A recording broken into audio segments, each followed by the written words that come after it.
Hi there, it's Marcus. Hi there, it's Marcus Bussey here. I'm cold. Look, I'm dressed up as though I'm in the polar regions. It's about 10 degrees, 11 degrees in my room, even though it's kind of sunny outside. I'm here to introduce you to History 140. This is lecture one. Next week is the beginning of semester two. The year is 2024. Some of my lectures are pre-recordings from earlier iterations of this course, but I always like to kick the course off with one or two lectures from me directly to this time.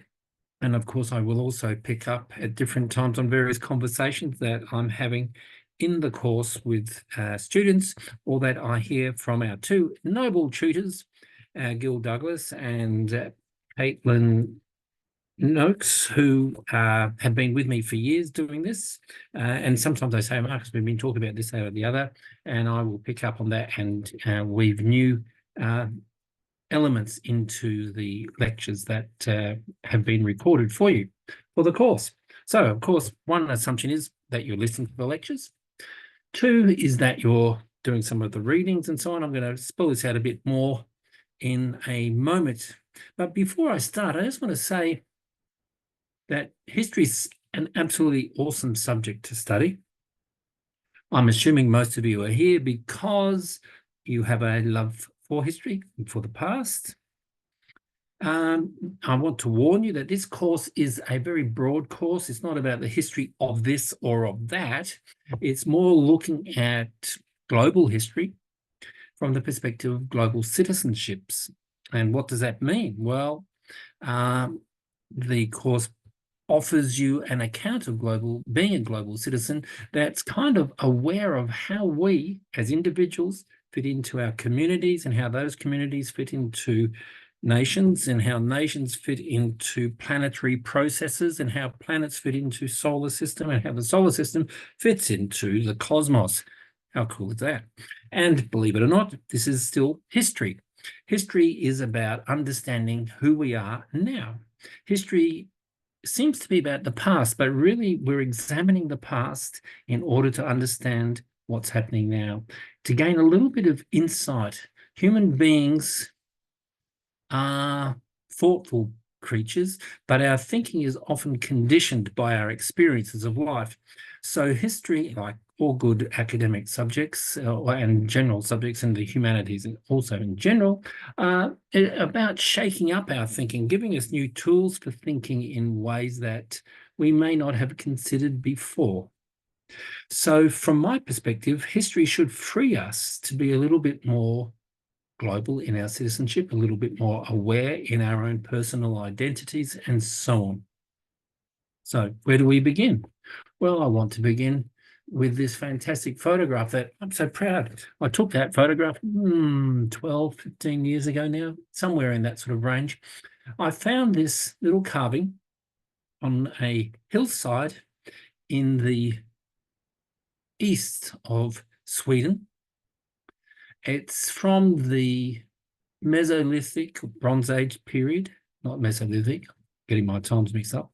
It's from the Bronze Age period, probably around 22 to 2,500 years ago. And it's of I think, a dancing figure. It struck me as rather beautiful at the time. It was hidden under a bush, actually. Just turning my phone off. It was annoying me and making bipping sounds. And it's part of this wonderful, what are known as petroglyphs, that scatter across the eastern and southern regions of Sweden and Norway. Well worth going for a visit there. So I've got that there simply because, to me, somehow it represents the human interest in being human, perhaps in expressing joy, but also because of the angle that it was actually at, which is the angle that I've got the photograph there. It looked to me like a human being falling into what? Falling into the future, or into the past, or into the present, falling like Icarus from the Greek myth. Icarus was the young guy with the waxen wings who flew too high, close to the sun. The wings melted and he fell to his death. You know, this is the sort of things that pop into my mind. But I have, as you will discover, a rather untidy mind in some respects, and I'm always making associations with this, that, and the other. Nevertheless, it's a great way, I think, to start off a subject like this one, which is world history, global history, big history. These are all terms that will be used somewhat interchangeably, but, you know, if you got really stickly about it, you could say that they actually all represent different approaches to the past.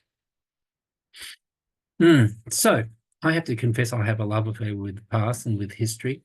And I'm always finding things like this great little article. You will notice, I'll just put it on there. You'll notice that whenever I use articles, nearly always, unless I've forgotten, which I sometimes do, there's a direct link to that article. So this article is about a piece of pottery that was found at an archaeological dig in Spain. Now, the ancient Romans, they liked their drink. They liked olive oil too. And they used to make these great big amphoras on an industrial scale. You know, it's literally thousands and thousands and thousands of these things. And they found a shard, that's a broken piece of pottery, from one of these amphora at one of the digs in Spain. And on it, there was a little bit of writing. The writing is shown there. And they call it graffito. All right, graffito is like graffiti, but it's a singular piece of graffito. But it's not just any old sort of graffito. It's actually somebody quoting some lines from the ancient poet Virgil. And the article in question talks about that. But it ends with this kind of thoughtful statement. So I'm going to read it to you. The graffito was not part of the manufacturing or marketing process. No. It wouldn't have sold the amphora or said what was inside. Olive oil, wine, whatever. When the pot was turned over and filled with oil, it wouldn't even have been visible. So it was invisible. It was hidden away underneath the pot. But maybe we don't need to think about why. That is why it's there. Maybe we only need to think of it as being done, that somebody there did this, some young person they suspect.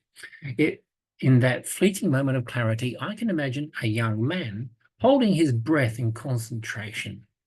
His left hand steadies the bulk of the pot. It's a wet clay pot, don't forget. In his right hand, the metal tip of his stylus, they didn't have ballpoint pens back then, meets the sticky resistance of the half-dried clay, and his memory is obedient, or mostly to the beat of Virgil's immortal lines. So Virgil, ancient Roman poet from the 1st century BC, and he was, writing at the time of the emerging empire. Augustus Caesar was the first emperor, and he was Virgil's at that time. And these lines talk about the hard work, the toil of the farmer, and so on. So acknowledging, so this young, well, she's imagining a young man, and it's very unlikely that it was a young woman, simply because in that sort of very gendered world of ancient Rome, women would have been doing other things. Slave women would have been doing other things. It's very likely this person was a slave. But even if not, he had the inspiration, just for some reason, which we'll never ever know, to scrawl these lines, scratch these lines, and neatly. Apparently, the handwriting there is very neat, very nice, around the 2nd century of our Common Era. And he was doing it from memory because there were a couple of spelling mistakes in there, apparently.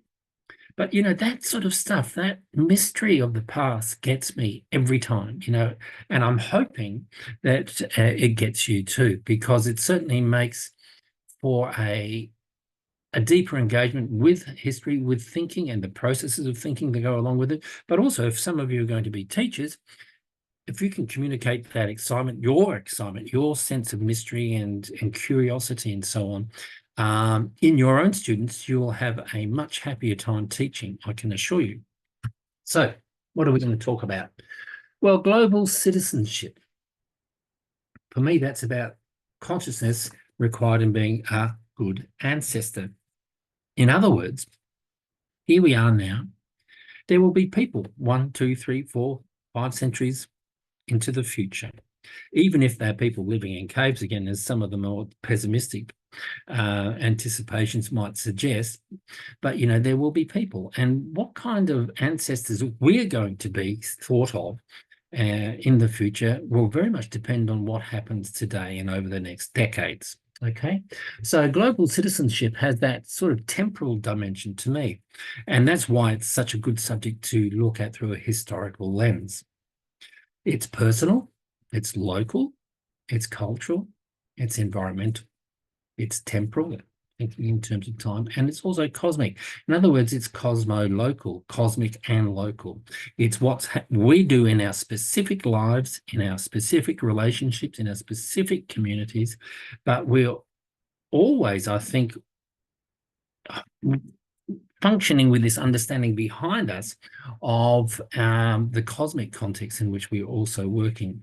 Consciousness, human consciousness, works individually, you and I thinking our own thoughts, but our own thoughts are always situated within historical context, within cultural contexts, whether you're a man or a woman, your age cohort, which generation X, Y, Z, or baby boomers like me, whatever labels you might apply to yourself, our thinking never occurs in a vacuum. Our thinking is always culturally informed.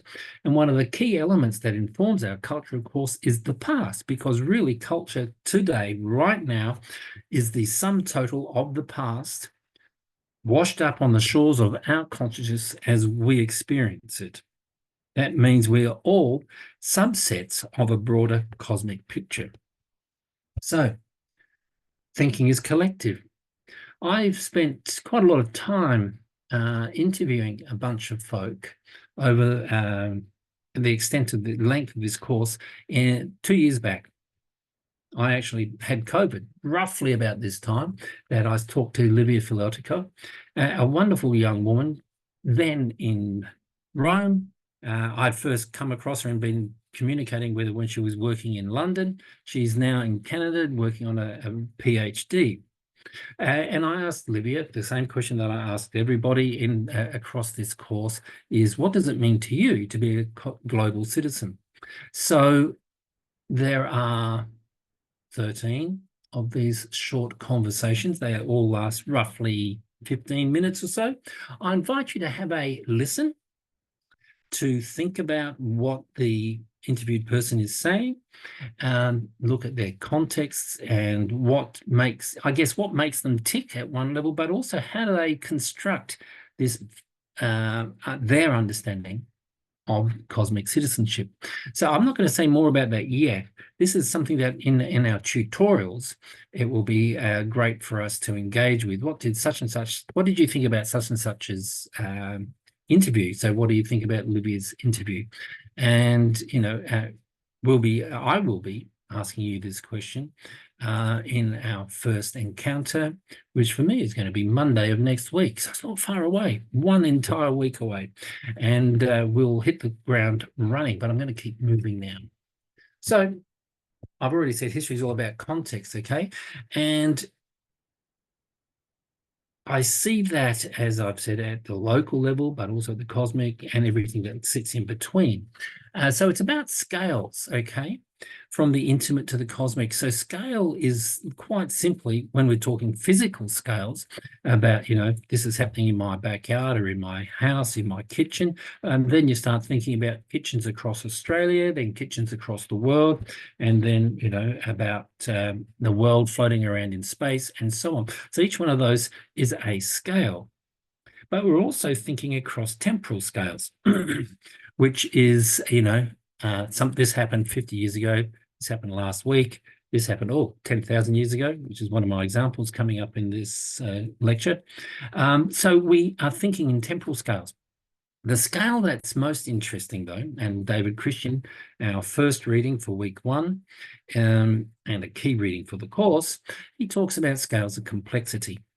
And our first assessment task, which I'm going to come to at the end of this lecture, is looking at what does it mean? How do we understand, or how can we understand? How can you understand Okay, how can you understand scales of complexity? What does it mean to you? And you might be going, oh my God, I've never thought about it before. It's very likely. But when you start thinking about it and we start talking about it in the tutorials and so on, it should become quite clear quite soon that, yeah, there's nothing sort of, it's not like rocket science. Complexity is that the world is complex. It's got all sorts of processes going on,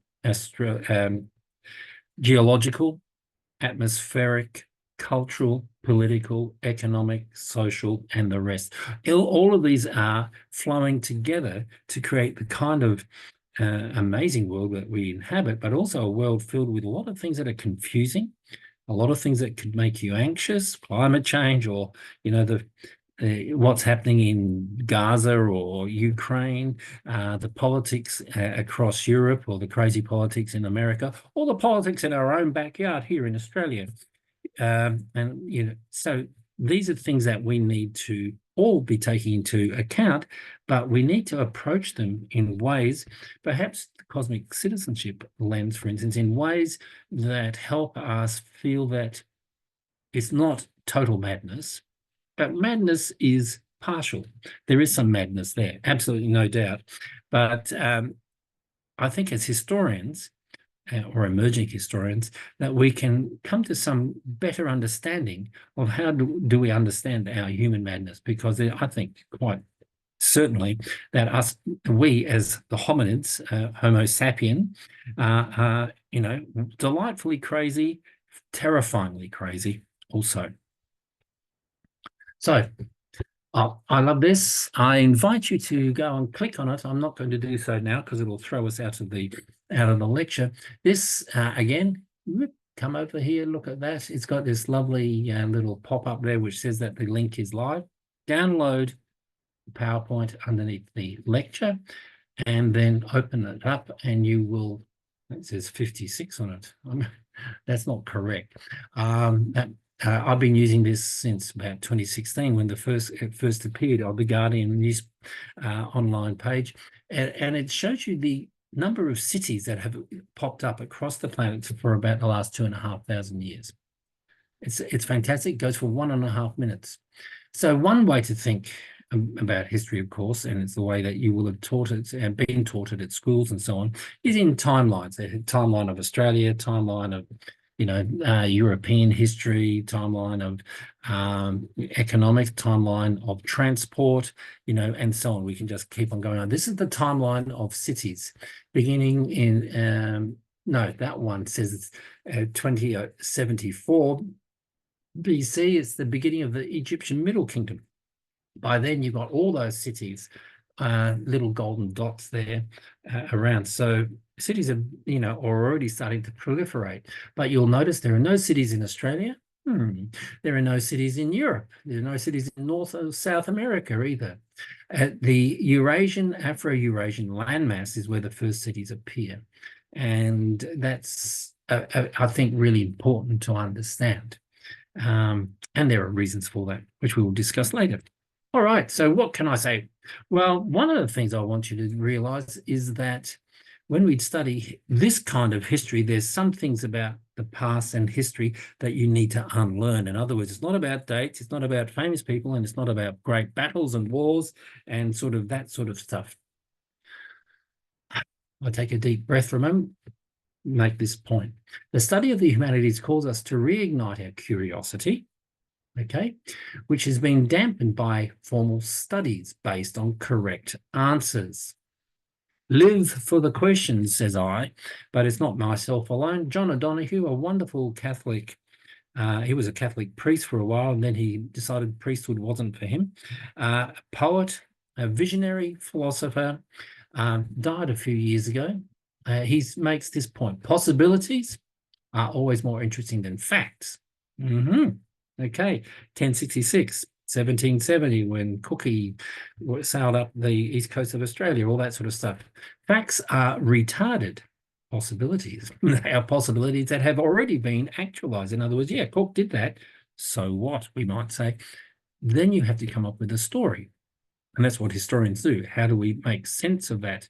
Is it a story of great European achievements and advancement and the discovery of Australia and bringing Australia into, the civilized world, which of course is one very dominant story? Or is it a story of other things, invasion, violence, colonization, imperialism, and blah, blah, blah? Take a deep breath. Now, Carl Sagan, one of my personal heroes, who also, most of my heroes are dead now, I have to say, which is, well, a lot of them are, which is a real shame. Carl died in the 1990s, but he made this point, and he's a great cosmologist, physicist, and so on, great communicator too. And he made this point, you go to talk to kindergartners or first grade kids and you find a class full of science enthusiasts. They ask deep questions. They ask, what is a dream? Why do we have questions? Toes. So why do we have toes? Why is the moon round? What is the birthday of the world? Why is grass green? These are the sorts of questions that Sagan would be asked when he went and visited schools, which he did regularly. These are profound and important questions. They just bubble right out of them. They're very young, just starting their schooling.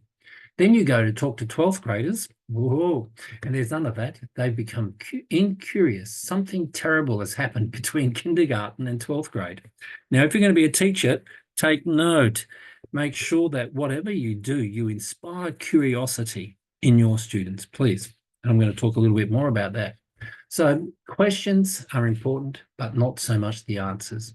There is an interesting tension here between questions and answers, I'll say. Questions open us up, answers close us down. What did John O'Donoghue have to say about them?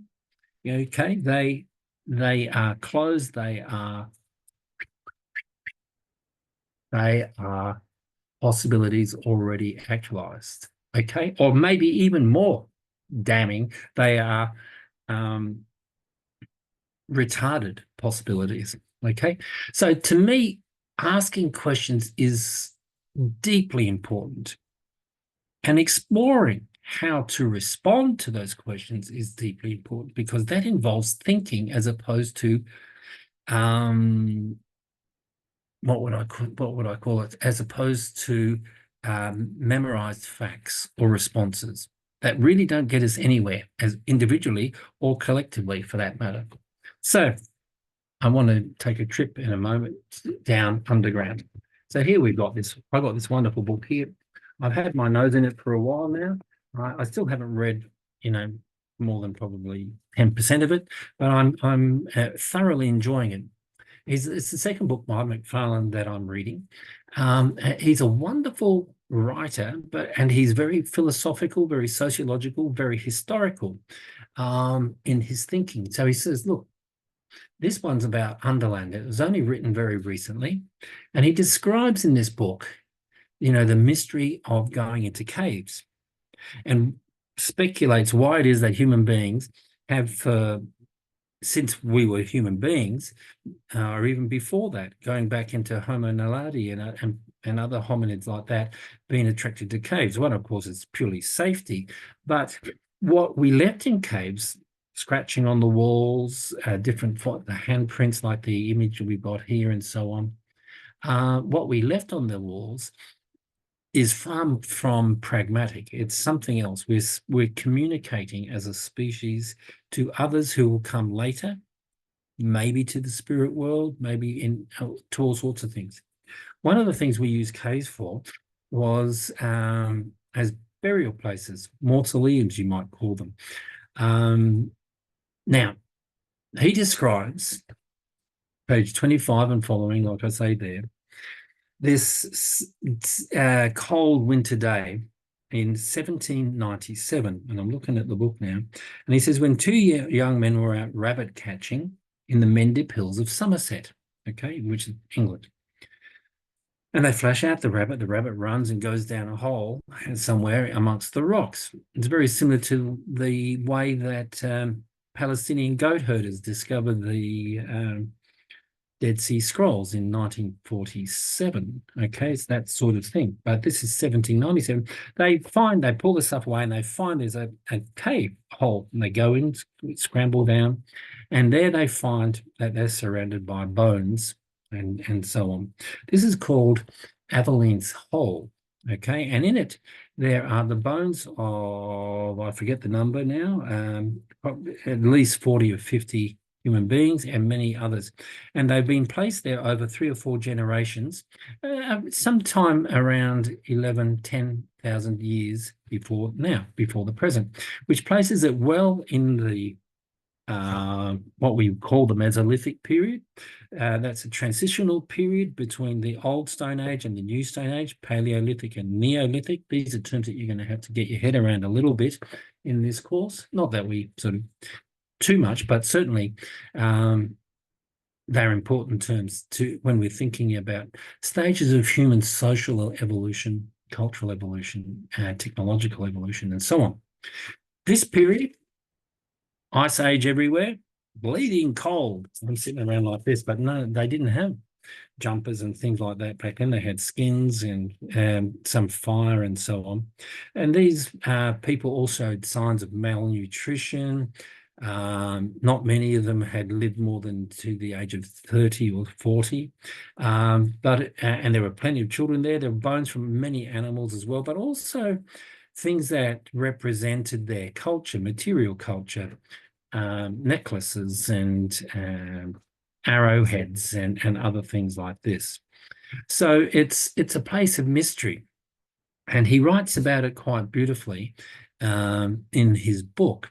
But for me, what's being pointed to here is that our world is filled with mystery, and sometimes it's right under our feet, or should we say right under our noses.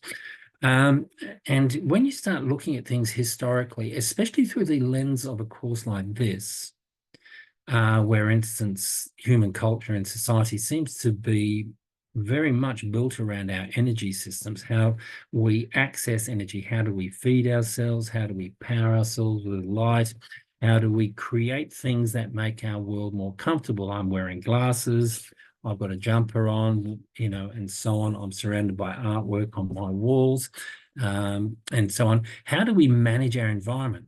Okay, so these Mesolithic people were living really hard lives in a period when, the environment was very harsh. England was not England. It was part of mainland Europe. It was before the rising of the sea level, which rose 20 to 30 meters at least, and some places over 100 meters. So that space between England and the mainland, between France and the Netherlands, which we call Doggerland today, was a space of where people were living and hunting and so on over hundreds, if not thousands of years. That's really interesting. So these sorts of books, really capture and convey a sense of what it has meant over a long period of time to be human. And to understand that means also we start to approach this question of global citizenship. If you look at the image there of the book cover itself, a deep time journey. This is a deep time course, and we use deep time language to help us understand this. Reading David Christian's first paper for the first main reading, that's not the week O reading, it starts this week, which is the 2 pages or 3 pages from Brené Brown on curiosity. Christian gives us a number of tools for thinking about the past, which he calls world history in that paper, and which evolved into what has become known as the big history concepts. We'll talk a little bit more about that shortly. So, week 1, this is just your shopping list of jobs to tick off. Listen to this short lecture, blah, blah, blah, blah. Read David Christian's article, sure. Read Brené Brown's 2-page from on curiosity. I'm making the assumption that many of you won't have even opened up the course until week 1 starts, or maybe the weekend before week 1. Some of you, of course, people are emailing me, say, what about this or that? So already I know some of you have got your nose in the Canvas pages and are looking at the readings and so on. Listen to that interview with Livia. Go to course readings and have a look at the lovely National Geographic History article on icons of the Stone Age. which I'm going to talk a little bit more about in a moment. And to cap it all off, and there's this lovely talk David Christian gave, 10 or 15 years ago now at least, which was a TED talk, goes for 18 minutes, and it covers a lot of the basic concepts that we're going to cover in this course. So it looks like a lot, but really it shouldn't take you too long to whiz through all of that. So I just want to say a little bit more about context. So what does our course seek to do? Well, it's seeking to make sense of humanity over, time in relation to the whole. What is the whole, we might say?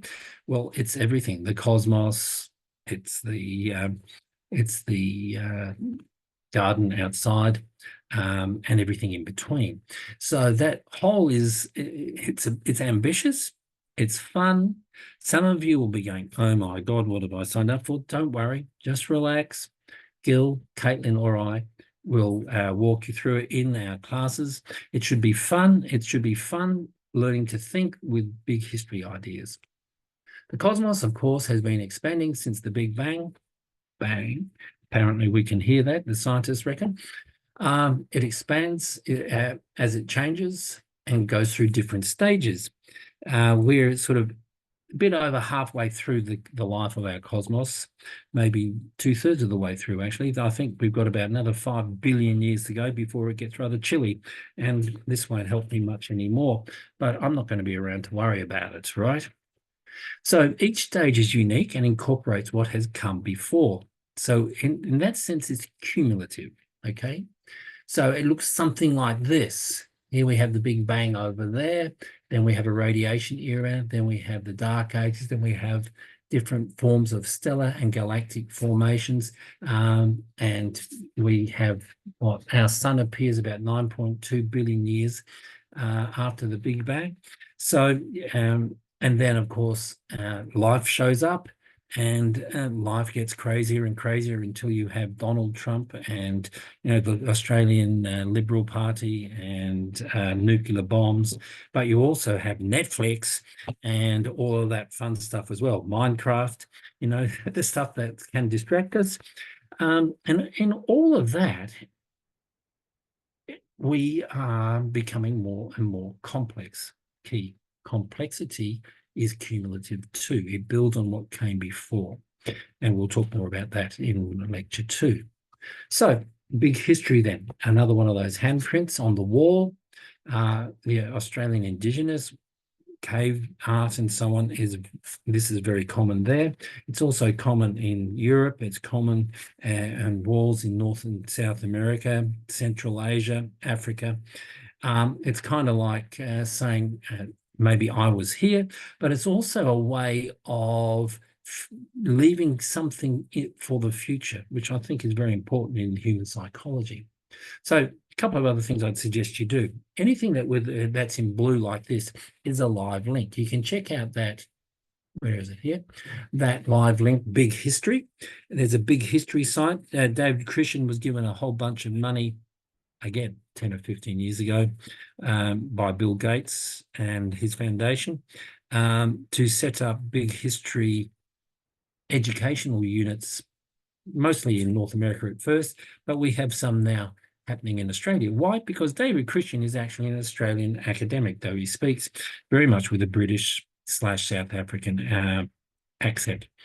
But he's at Macquarie University in New South Wales. From the reading Icons of the Stone Age, we hear that human beings became artists about 80,000 years ago. But their first subjects were not people, maybe handprints. No, they were dots, lines, stripes, circles, and a whole range of other things. Animals, of course, which seem to be much more important than the human figure in the early cave art, particularly as seen, let's say, in the southern parts of Europe, Lascaux caves and other caves like that. Each week, we have a short piece that's non-academic on something of an historical nature. And this is part of what I think of as growing your historical literacy. Some of you may be all over the kind of stuff that this particular article talks about, but you may know very little about slavery in North America, or something happening in China or something like that. So what I've got is just a wide range of curiosity enhancing or provoking articles which just grow your historical literacy. One of the things about being a historian is that you can't historicize or think historically in a vacuum either. You actually need to know something about the Aztecs, something about the indigenous lifeways of pre-colonial Australians. You need to know something about the Egyptians and the Phoenicians and the Romans and the Greeks, and so on. Who was Alexander the Great? Genghis Khan, sure, but also what about the peoples? What about the cultures that accompanied all of these interesting and beautiful periods of the past? So historical literacy is really important. I hope you get to read and enjoy the Icons of the Stone Age, and I will be asking you about that next week when I see you as well.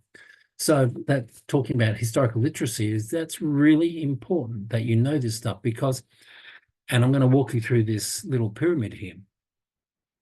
Icons of the Stone Age. You might have heard of the Venus of Willendorf. Maybe you haven't. That's data point. It means nothing on its own. It becomes information when you weave it into something like, hey, did you know that there was many hundreds of these little Venus statuettes, sometimes only, literally 3-4 centimeters in height. Some of them are considerably larger, of course, have been found across the entirety of sort of the European part of Eurasia.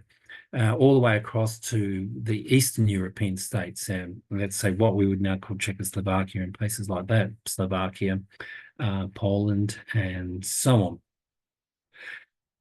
There was, therefore, some form of culture that shared that iconic kind of, you could call it religious artifact or a spiritual artifact or a ritual artifact. That's information. Then when you start piecing it together and you start looking at the fact that these iconic little statuettes are spread out over tens of thousands of years, you start thinking in terms of social transmission, diffusion of stuff. This is what we would call knowledge. But then Maria Gambardis, I think her name is, and others start positing theories about the dominance of matriarchal culture at that time, the importance of women, the fact that culture seems to be celebrating the female form, fertility, and so on. And that starts leading us towards what you might call wisdom. And in any form of study, we can work through that. So what's a data set? Captain Cook, 1770, data information, working on the instructions of the British court and so on. He was out there doing certain things. Knowledge, Cook came and went. We know where he dropped off, he left charts and so on. We know more about the broader picture of that journey where they were coming to look at certain alignments of the planets in Hawaii in 1769. So that story goes off. But then the wisdom part starts coming in when we start thinking about the impact of colonization on the world as a whole. Okay, so that's the sort of thing. So historical literacy is about being able to fit in a piece of data into bigger pictures. Of course, that's what we're trying to do with the concept of global citizenship. Yeah. So one thing then, returning to the week one reading, David Christian says this: one of the aims of world history is to see history of human beings as a single, coherent story, rather than as a collection of particular stories of different communities: Australian history, British history, Chinese history, Indian history, North American, South American history, and so on. So this is important, that it's an attempt to come up with some sort of coherent story that explains something that's of what's happening in different contexts. All right. I don't know how we'll go, but we'll give it a go, hey, because it's worth doing. His big ideas, organizing ideas. One is that all human societies are chasing energy. Energy is what helps us build more complex society. So complexity, going from the simple to the complex. And Christian makes the point that complexity is not the same as complicated. Okay, complexity is to do with relationships between different parts that have what you might call ongoing knock-on effects that then create new issues. Aha, says some smart person back in 1760. We can take steam and make a steam engine. Aha, says somebody in the 1820s. Coal can do that even better. Aha, says somebody in the 1870s. How about we use oil? Aha. And we get from oil, we get the kind of industrial society that we have today, though, of course, many parts of that were happening beforehand. And then some smart person says, hang on a second, using all that oil is doing something to our atmosphere. Have you noticed? And then we get discussions about climate change. And then we go, then we need renewables. Well, what do renewables look like? You follow the logic that one thing leads to another, and that the part of complex relationships where no longer is it just about oil or steam or whatever, or coal. It's about, well, what are we doing with it? How are we using it? What kind of impacts are we having? What about plastics and microplastics everywhere? No one ever spoke about plastics and microplastics when I was, a 20-year-old or something like that. That's something that's your generation, 20-year-olds or whatever. That's something that you will take for granted. Microplastics are everywhere. But for my generation, no, that wasn't the case. Plastic bags were wonderful things. Of course, very quickly we found out that plastic bags were added to litter. In countries like Australia, we legislated to make sure that if you threw a plastic bag out of the car window as you were driving across the country and you were caught, you were fined. And very quickly, with some public awareness campaigns, we managed to fix that particular problem.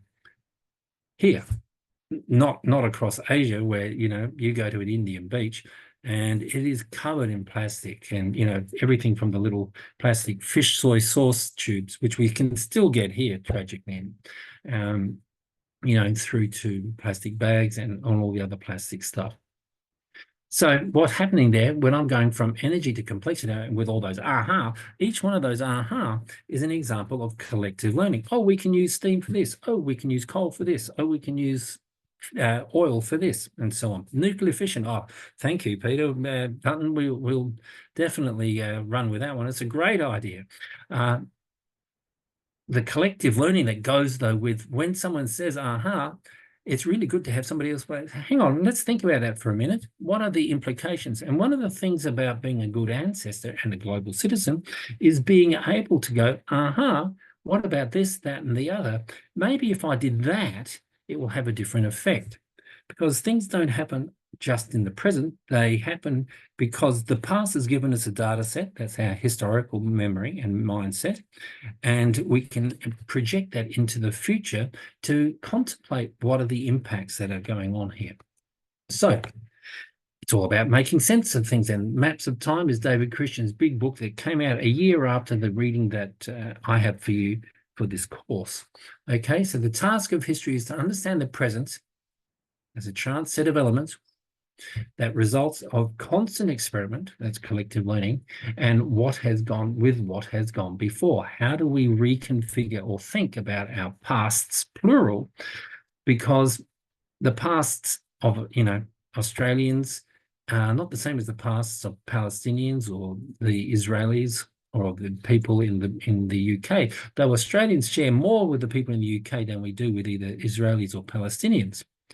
We all share something of the past, of course. There's a global history at work here, which touches all, doesn't matter whether you're in China, Alaska, Peru, wherever you are, there are elements of culture that we share. And those elements can be surprising. And we often are totally unaware of them, which is another way of thinking about the McFarlane book and underlines that beneath our feet or beneath our noses, there can be a whole range of other things going on. That if you start to become aware of it, you start to become more careful in the way we think, but also more critical and rigorous. Now, critical doesn't mean critical like complaining about such and such and such and such, like I did before about Dutton with his idea about nuclear power, but it's actually being critical in saying, what are the implications? Where do these ideas come from? who benefits and who loses as a result of these ideas, and so on. So critical in this sense is much more an intellectual, humanities, theoretical type of position. So turning towards the assessment now. Christian talks a lot about maps of complexity, right? Assessment tasks ask you to explore this concept. Complexity is a condition in which we, as actors, are only ever partially aware of what's going on. Just what I said before, right? This leads to uncertainty and a desire to control things. Okay, I want answers. That helps me control things, right? Complexity recognizes that there are no answers, only possibilities, and that our best intentions must guide us. These intentions are reflections of our values. Ooh, our values. What are our values? What do we really value? So mapping the history of the evolution of humanity in the context of the evolution of our planets is one response to this condition of complexity. It requires historical knowledge, a tolerance for uncertainty, and a desire to be a good or a better ancestor than we might otherwise be. So this is the sort of my thinking, my big picture behind this course. And remember, be curious and follow those elements of the course that I present you with, or Gil or Caitlin present you with.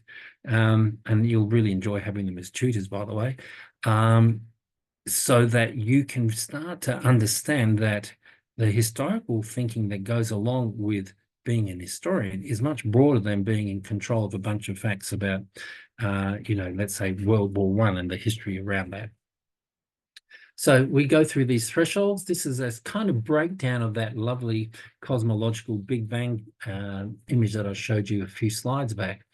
So the stars light up, we have the Big Bang, and we have all of these interesting steps or stages, thresholds, moving from, I talked about Paleolithic, Mesolithic, Neolithic, of course. They are stages of in which human beings, emerging as human beings, develop language, develop control of fire, develop tools and more refined stone tools and so on, until we get to metals like copper and then bronze and then Iron Age and so on. Each one of those brings forth a new relationship of human beings with our environment. That's the human history. But I always want to step back from that and say, well, there are other histories. There are natural histories that accompany our cultural evolution. And those natural histories are important in the way that they interact with human history. So we don't want to be too what's called anthropocentric, all right? But anyway, this is, I really like that as an image because it gives you right now at the beginning of this course, save that image and keep returning to it. Look at it, the first brains develop, city-states, agriculture, a big history project is born. Somewhat egocentric of them, but I think that's terrific and lots of fun. So here we are. I just want to end this little lecture with an overview of the assessment. We've got a written piece due in 3 weeks' time. It's very short. It involves you playing around with some technology to a Padlet map, a concept map of some kind, and a short statement about complexity in relation to what you do there. Then we have an oral presentation based on the Pechakucha method, which we talk about. So all of that will be given to you. You've got to say what you want to say in 7 minutes, bang like that. With 20 slides and a PowerPoint. And then, of course, we are a history subject, so we've got to have an essay somewhere. So we've got an essay at the end, and we'll talk more about that in the future as well. So what you need to do, and here you'll see all of this in your course outline, and it's really important to look closely at the course outline, please, because it is kind of like your map. We're talking about maps of complexity. Well, the complexity of this course is mapped in that course outline. So we've got a response to David Christian's statement on maps of complexity. Okay, and the statement is quoted there, and you're required to develop your thinking around complexity and using a Padlet to go with it, which is a simple visual representation of a mind map. not hard to use. And we've got Caitlin made last year a really great visual little talk, walk you through it. I've done some much less elegant, I have to say, examples also to go with that, and also with the Pecha Kucha. But that's all in the future, right? So I want to say thank you. I hope that you enjoy this course. I'm looking forward to meeting many of you. Always remember, first point of call if you've got a question is your tutor.